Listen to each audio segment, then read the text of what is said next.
My name is Peggy Childers, and I have an immune disorder, and I'm showing you the antique air conditioner they have at a retirement, elderly retirement I just moved into about 3 weeks ago.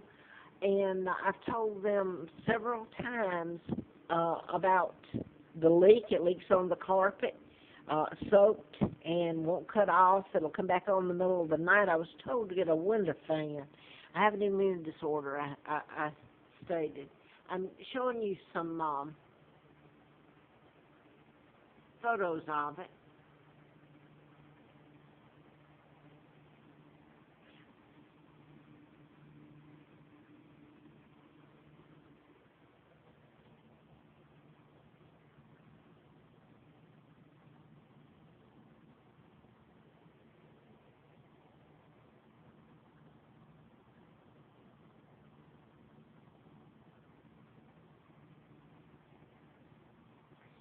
And now,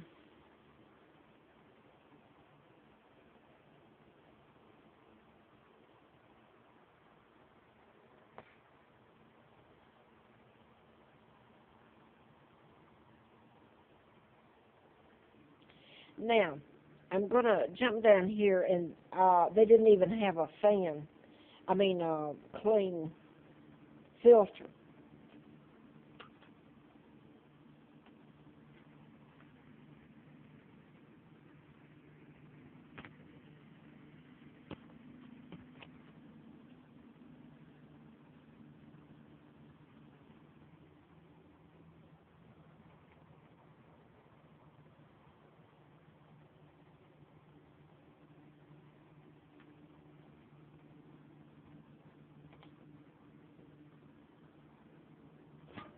Now, I'm going to try to go. I don't want to touch anything that would cause anything to go wrong with it. I'm going to go down underneath here.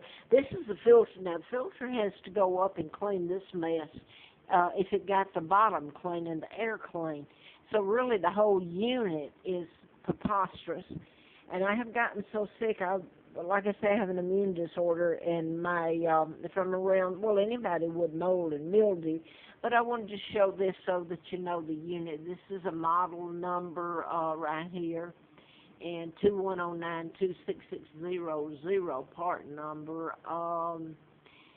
And it says accepted for use City of New York. Well, this is near Roanoke, Department of Buildings, installed in New York within 100 feet of any dwelling, etc.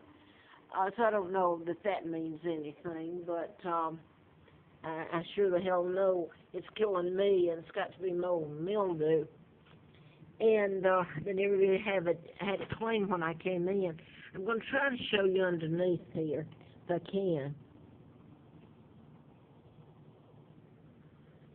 Now, the filter that's supposed to clean all this gunk is here, and you just saw it.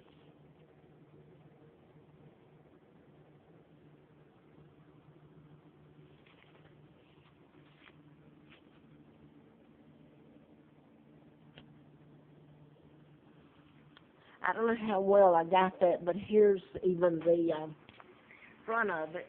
Look at it.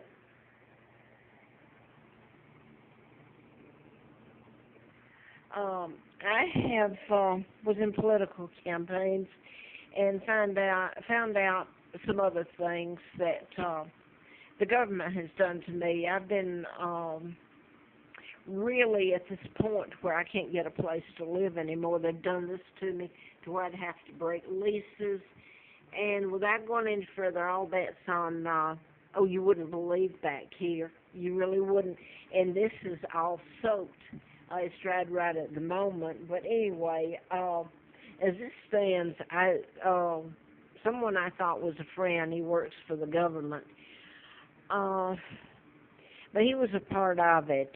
If I got a place, low income, which my income is very low, I have to get HUD because of what they're doing to me. I was brought over here in 41 and found out about my kidnapping in 83. I wrote a book about mind control. I'd worked for doctors, and Larry Flint was one that had been shot in Lawrenceville, Georgia.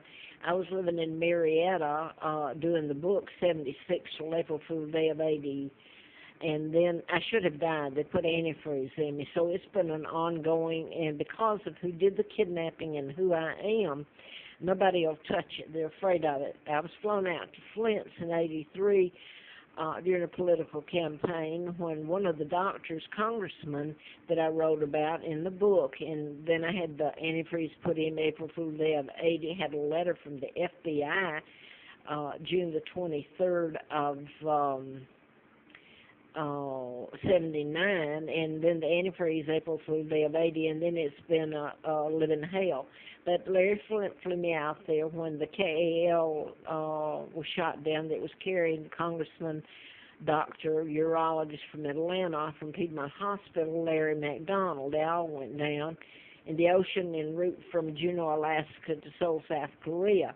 And I was a candidate, and then I've never seen Mr. Flint again after that October. I was out there twice. But what's happened, and my jobs were shut down, even places to stay, so they can really hurt you. And so many laws have been broken because I am and who I am, and the book I wrote about mind control and the people that have been killed. But I'm allergic to chemicals, and when I'm in an enclosed place, like if they can control where you live, they've just about killed me. My lungs, I can't even hardly, I've gotten so much worse since I came in here, and you can see why. So I'm going to let this go. I can't get an attorney to represent me, so I turned to the social media, Facebook and YouTube and Instagram. And I wanted to say this. I wanted to make sure you see this. It was August the 14th of 09. Carl Barton, a retired Virginia State Trooper, and his wife brought me down. Well, his wife actually brought me down. I was legally there in Roanoke Mountain Campground. It was a national park campground. They've closed it now. But they brought me down. Some things that happened to me. I just had every law broken in the book, fuel in the middle of the night pouring on my tent, and they brought me down to Affordable Corporate off Starkey Road near Tanglewood in Roanoke. And his wife told me when she brought me down, they even paid the security deposit, and I paid 17 months of a living hell in there. I already knew they run me using chemicals. I get so sick, and what it does, I'm only on anti-inflammatory for the inflammation it causes. When I'm around it, it causes my immune system to attack itself. So I've really been poisoned and murdered over the years, is it. But his wife, Linda, said to me, this is how we make you move, by using chemicals. Well, there's another way. They also threaten me and make me move.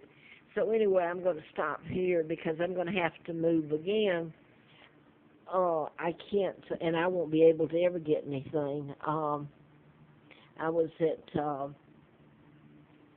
Bedford. I was at Joseph's Way. It was a HUD, and everywhere I've been, they've done it. They go in and get, the feds do go in and get something on the people, and then and get them to participate in it. I'm talking about the people that own it and work there. Or the people that fix things, maintenance is who they really get to. But anyway, I wanted to show you this. I'll never be able to get another thing. Richfield was one of them in '08. They go in and get the participation. I'm talking about, these are federally funded HUD where I've been, and the other one was Edinburgh in Roanoke. So anyway, they've really done me in, and nobody will touch it. And so this, I won't ever be able to get anything else, and I will die if I stay here.